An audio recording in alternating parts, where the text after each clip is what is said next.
Welcome back, everybody. Thank you for watching another video. Tonight I want to share with you 3 things that I learned when replacing my own garage door torsion springs.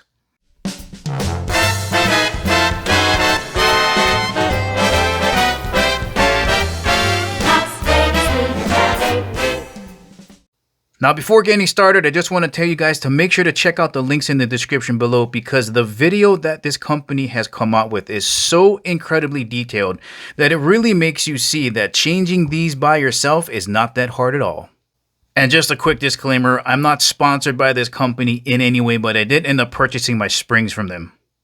I did find better pricing on Amazon for the winding rod, so check out the link in the description below for these. So I think between these rods and the new springs, I think I spent only about $100. In a nutshell, this is what my repair looked like. Now, some garage door openers are going to have 1 spring. Mine had 2. This is the side that was already broken. So all I had to do was unwind the tension on this spring, then undo the screws on the drums, remove the drum, slide off old spring, slide back on new spring, slide back drum,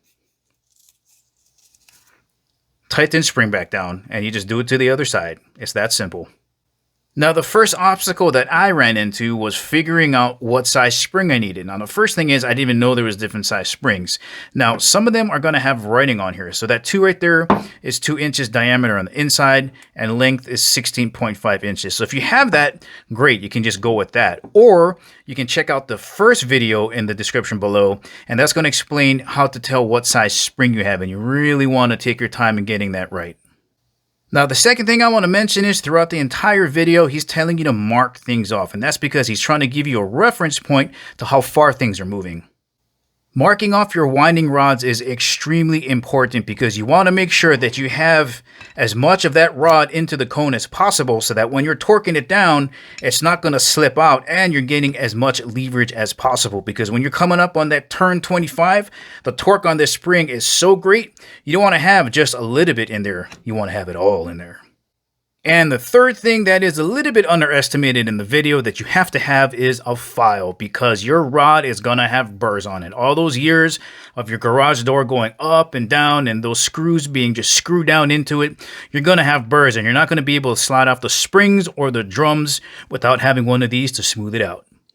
Well, alright guys, I hope this video helps out. I think garage door companies are charging up to $600 or more to change out these springs, and you can get it done for well under $200.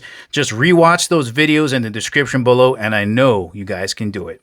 Well, alright guys, this is the ending of the video. Hope you enjoyed it. I'll catch you in the next one.